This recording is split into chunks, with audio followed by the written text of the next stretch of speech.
Hürmetli vatandaş, bugünkü leksiyalarımızı başlayımız. Leksiyada sadaqacırız, Washington'dan sözleyimiz. Bugün çizlağ 2025 yıl, 2. ayının 19. günü vatandaşım. Haftiga, çarşamba. Bugünkü vaziyetimizin esas meselen Saudi Arabistan'ın payitahtı Riyad'da ötküzülgen Amerika Qo'shma Shtatlarının söhbət vəkilləri ümumi bilen Rusya Federasyasının söhbət vəkilləri ümumi oturusunda ötküzülgen söhbət ahırlaşdı. Bugün biz Amerika Qo'shma Shtatlarının vəkilləri ümumi. Mesela Devlet İşler Katibi Marco Rubio başçılığındaki vəkillər ümuminin matbuatqa bayan qılğan fikirdən sözlerden xəbər tapamaz vətəndaşım. Biz bütün günlərin sözüldük, yani sözleydiğen nurgun məsələ bu. Mesela bunun için de alaydı təkidləyən bir nokta, Rusya tərəfdən təkidləyən bir nokta. Mesela Rusya Taşqı İşlər Ministri Sergey Lavrov təkidləyən bir nokta, şundaqla Kreml Sarayının bayanatçısı Peskov təkidləyən bir nokta. Biz bu qatımqı söhbətdə Amerika Qo'shma Shtatlar bilan Rusya Federatsiyasining munosabatini bir taraf qilamiz degan gaplarni yetib keldi vatandaş. Bu endi cho'ng e'tibor berish. Endi hisobda Amerika Qo'shma Shtatlar bilan navbatdagi Amerika Qo'shma Shtatlarining prezidenti Donald Trump hukumati bilan Rusya Federatsiyasining prezidenti Vladimir Putin hukumati o'rtasidagi munosabatlarning qaysi darajada yaxshilanishi, balki Yevropadagi bu urush, ya'ni Rossiya Ukraina urushining kelgusidagi nishon va belgilanishini va qanday tarzda oxirlashishini va tegishlilikni qanday sifatda ishga oshirishni belgilaydi vatandoshlar. Bugün bu leksiyani sizlarga topshiramiz. Mavzu mundaq. Davlat ishlar katibi Marco Rubio adil, doimiylikqa ega bir holatda Rossiya Ukraina urushini oxirlashtiramiz deb ko'rsatdi. Mavzuli xabar 2. ayning 19. kuni Amerika ovozining Xitoy tel programmasida e'lon qildi. Xabar mundaq başlandı. Amerika Qo'shma Shtatlari Davlat İşlər katibi Marco Rubio seshanba 2. ayının 18. günü, yani 2. ayının 18. günü mundaq ko'rsatdi. Amerika del hazır. Rossiya Ukraina urushini adil ve doimiylikqa ega choralarga izlanib, bu urushni oxirlashtirmoqchi bo'lib o'tdi. Lekin Rossiya ham Ukraina ham o'zaro yo'l qo'ygandilar. Tinchlikni amalga oshirg'ili bo'ladi. Bu urushda Rossiya ham yo'l qo'yish kerak, Ukraina ham yo'l qo'yish kerak. Faqat maqsad tinchlikni ishga oshirish, Rossiya Ukraina urushini oxirlashtirish. Shunga xolis niyat bo'lsa, to'g'ri niyat bo'lsa, hozirgi jahonning talab arzularını mesela bütün dünya bu urushni xohlamaydi. Shunday ahvolasida yo'l qo'yish, Rossiya Ukrainaga yo'l qo'yish kerak, Ukraina Rossiyaga yo'l qo'yish kerak da'vatidir. Amerika Qo'shma Shtatlari Davlat ishlar katibi Marco Rubio. Davlat ishlar katibi Marco Rubio Amerika'nın yana boshqa muhim amaldorlari. Saudi Arabistan'ın Riyad shahrida Rossiya Federatsiyasining Tashqi ishlar ministri Sergey Lavrov va uning yordamchilari bilan 4 soatcha suhbatlashib, tunji qatam urushni oxirlashtirishga va Washington bilan Moskva o'rtasidagi jiddiy munosabatlarni pastgo'yiga tushirib, yaxshilashga tirishchanlik ko'rsatdi. Amerika taraf ham Rusya Federatsiyasi taraf ham Amerika, Rossiya o'rtasidagi jiddiy munosabatlarni pasaytib, yaxshi tarafga taraqqiy qilishga tirishchanlik ko'rsatdi. Davlat ishlar katibi Marko Rubio mundaq ko'rsatdi. Bizning nishonimiz bir xil adil va uzun muddatlik va yana doimiylikka munosabatli taraflar hammasi qabul qila oladigan bir shaklda bu bir maydon urushni, ya'ni Rossiya Ukraina urushini oxirlashtirishga iborat. Qabul qila oladigan, har qaysi taraflar qabul qila oladigan, mavjud Ukraina, mavjud Rossiya qabul qila oladigan urush, naq maydondagi urushdan to'xtatib, tezlikni ishga oshirishning chora-tadbirlarini va bu nishonlarni qabul qila oladigan, tashqari dunyo, masalan, Yevropani qabul qila oladigan shundaq bir nishonni belgilab, urushni oxirlashtirishga iborat. Lekin Ukraina va Yevropa amaldorlari suhbatga qatnashtirilmadi. Davlat ishlar katibi Marko Rubio mundaq ko'rsatdi. Men Moskvaning bir jiddiy musobaqaga qatnashib, bu urushni oxirlashtiradiganligiga ishonaman. Cümle intayin chuqur ma'nosi vatandosh. Davlat ishlar katibi Marko Rubio mundaq ko'rsatdi. Takrorlaymiz vatandosh. Men dedi davlat ishlar katibi Marko Rubio, Moskvaning bir jiddiy musobaqaga qatnashib, yoki bir jiddiy musobaqani tushunib, bu urushni oxirlashtiradiganligiga ishonaman. Rossiya tashqi ishlar ministri suhbatga faol ko'z qarashda ifoda bildirib, mundaq ko'rsatdi, ya'ni aktiv bir ko'z qarashda ifoda bildirib, mundaq ko'rsatdi. Biz o'zaro so'zlashgan so'zlarimizda anglab qolmasdan, balki qarshi tarafdan ovozini angladik. Men shuning ishonamanki, shuning ishonishga yo'lliqmanki, Amerika taraf, Rossiya tarafning maydonini texim yaxshi tushundi. Bu nima deyapti hozir? Rossiya taraf ifoda bildirib, biz o'zaro so'zlashgan so'zlarimizni anglab qolmasdan, Rossiyaliklar nima deydi? Amerika Qo'shma Shtatlari nima deydi? O'zaro angladik. Biz buni anglab qolmasdan, balki qarshi tarafdan. Masalan, Rossiya uchun aytganda Amerika tarafning ovozini angladik. Nima deydiganligini angladik Amerika tarafning. Nima demoqchi bo'lganligini tushundik Amerika tarafning. Demoqchi Rossiya suhbatdagilar umiga. Men shuningga ishonishga yo'lliqmanki, Amerika taraf, Rossiya tarafning maydonini texim yaxshi tushunadi. 10 minglagan Rossiya va Ukraina harbiy odamlari va aholilar bu urushda hayotidan ayrildi. Bu Ikkinchi dunyo urushidan keyin Yevropada yuz bergan eng og'ir bir to'qnash bo'lib hisoblandi. Amerika Qo'shma Shtatlari davlat mahkamasi bayonotchisi Tammy Brausi bayonotida mundaq ko'rsatdi. Amerika va Rossiya taraf har qaysi taraf yuqori darajalik vakillar umumga tashkillab, Ukraina to'qnashini tez oxirlashtirish musobaqasini boshlash uchun tirishchanlik ko'rishga qo'shildi. Bayonotga yana bir qarang vatandosh. Bayonotchi Brausi xonim Amerika Qo'shma Shtatlari davlat mahkamasining bayonotchisi. Mundaq ko'rsatdi. Amerika va Rossiya taraf har qaysi taraf yuqori darajalik vakillar umumga tashkillab, Ukraina to'qnashini tez oxirlashtirish musobaqasini boshlash uchun tirishchanlik ko'rsatishga qo'shildi. Tez oxirlashtirish, nima? Bu yerda bir gap aniqlik uchun nayta tez oxirlashtirish urushni. Bayonotchi Brausi xonim yana mundaq ko'rsatdi.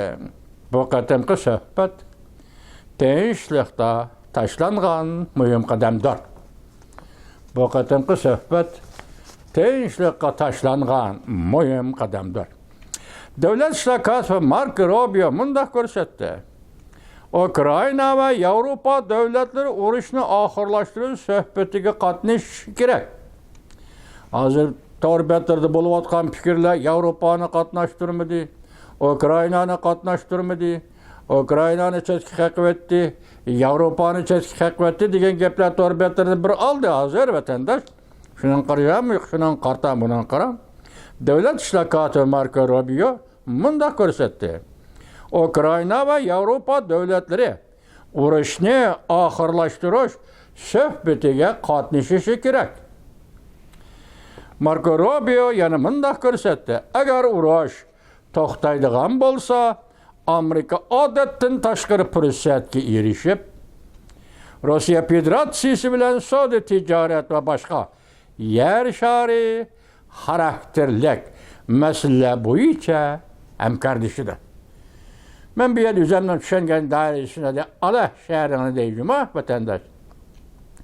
Hozir bu jumlaning mazmuni meni tasavvurini dinayman, sizga so'zlab bermayman vatandoshim. Chunki bu paket emas, bazı tasavvurdagi bir hodisa. Xuddi ma'naviy hodisalar tasavvurdagi bir hodisa.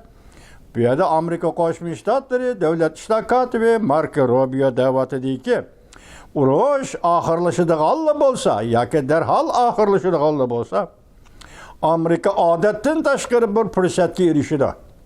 Ya'ni Rossiya Federatsiyasi bilan savdo va tijorat boshqa yana yer shari xarakterlik masalalar bo'yicha hamkorlashadi. Qanday vatandosh? Xudo nusrat ato qilsin. Amerika Qo'shma Shtatlari prezidenti Donald Trump sizga va sizning hukumat a'zolaringizga o'munda ko'rsatdi.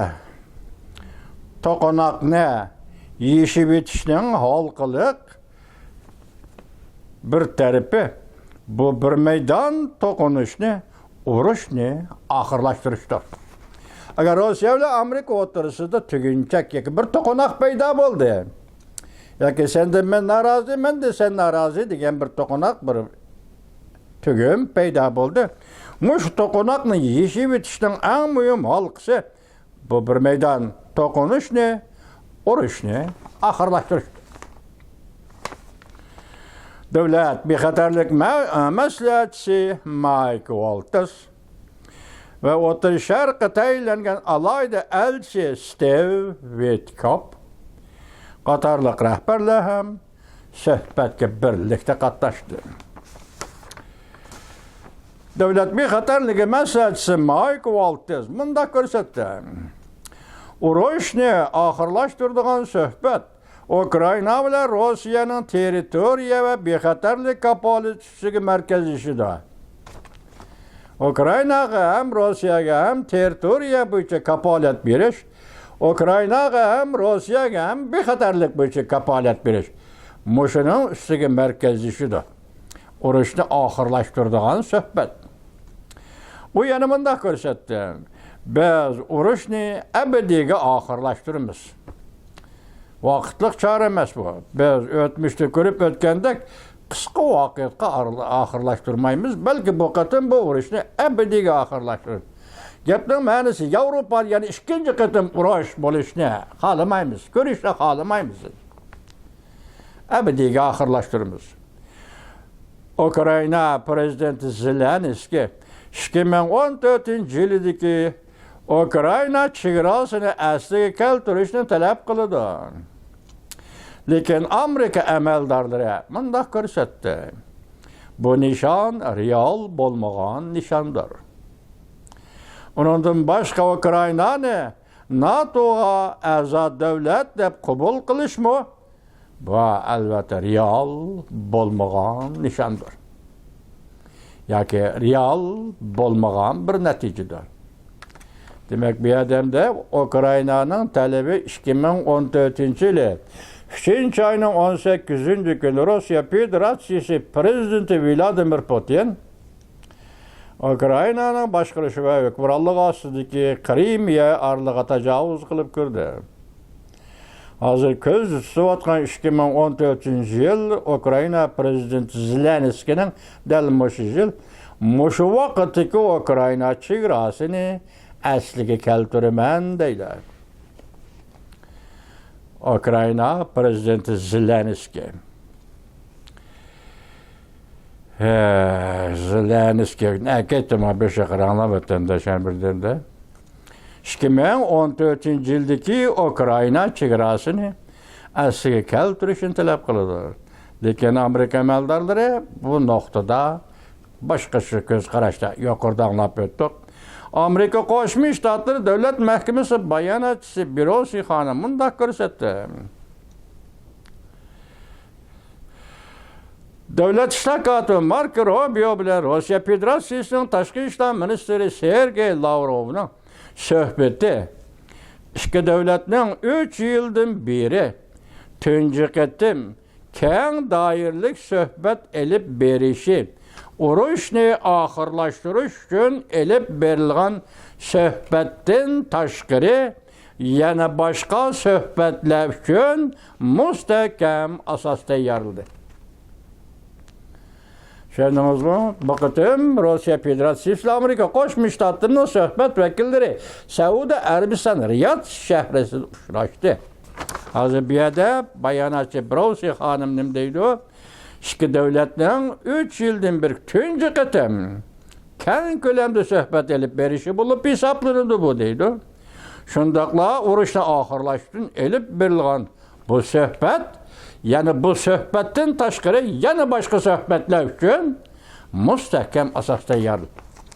Ukraina Rossiya urushiga munosabatlik suhbatdan keyin yana boshqa suhbatlar Amerika Qo'shma Shtatlari bilan Rossiya Federatsiyasi o'rtasida elib beriladigan yana boshqa suhbatlar.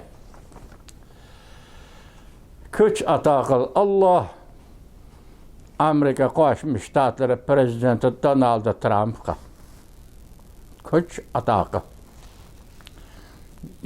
Yana boshqa suhbatlarga asos tayyorladi. Amerika Qo'shma Shtatlari Davlat Mahkamasi bayonotchisi Belosi xonim yana bunday ko'rsatdi. Urush oxirlashgandan keyin Amerika Qo'shma Shtatlari va Rossiya Federatsiyasi kelgusida ikki taraf ko'ngil bo'ladigan geopolitik masalalar bo'yicha hamda tarixiy xarakterlik iqtisod va mablag' solish fursatlari bo'yicha hamkorlashishga asos yaratamiz. Uçuldu aldığıma vatandaş, demek bir yerde Amerika Qo'shma Shtatlari bilan Rossiya Federatsiyasi hükümet o'rtasida tarixiy xarakterlik, yani shari xarakterlik, yani qandaqdir maslahatlashadigan geopolitikalik masalalarga berib ketiladigan masala bo'yicha biz Amerika Qo'shma Shtatlari bilan Rossiya Federatsiyasi hamkorlashamiz va bu hamkorlashga tarixiy asos yaratdik. Riyod, Saudiya Arabiston Riyod shahrida uchrashish mushundaq hamkorlashishga asos yaratdi. Vatandaşlar, Amerika Qo'shma Shtatlari bilan Rossiya Federatsiyasining uchrashganligi Yevropa rahbarlari ko'ngil bilishga boshladi. Bu rahbarlar yaqinda mundaq ta'kidladi. Ukraina o'zining kelgusi to'g'risidagi muhokamalarga qatnashishi lozim. Yevropa davlatlari ham o'zlari aytgandek o'zining bexatarligiga munosabatlik masalalarda o'zining rolini joriy qildirishi lozim. Bu hamda Ukraina ile Yevropaning suhbatga qarta qo'yayotgan fikri vatandosh. Fransiya prezidenti Macron haftaning birinchi kuni Fransiya Parijda bir turkum Yevropa davlat rahbarlarini chaqirib, yig'in ochib, davlat mudofaa hamchoti va Ukrainani bexatarlik kapolati bilan ta'minlash ishlarini muhokama qildi. Navbatda kishilar mundaq bir ishni o'ylashyapti. Urushni oxirlashtirish, Ukraina Rossiya to'qinishi yoki urushni oxirlashtirish. layihəsinin bir qismi sübutida Ukraynaga tinchlik saqlash qismlari avatishimiz mumkin. Bu to'g'rilikka har qaysi taraflarning fikrida o'xshamasliklar bor. Masalan, Angliya bilan Shvetsiya bu masala bo'yicha echib etilgan pozitsiya tutadi. Germaniya vaziri Olaf Scholz mundaq dedi.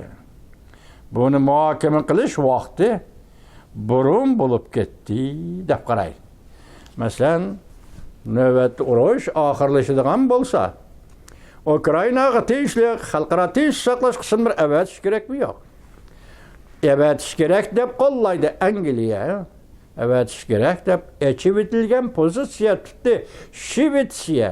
Lekin Germaniyaning vaziri Olaf Scholz biz bunday pozitsiya qo'llansak bu ish boldur bo'lib ketadi dedi.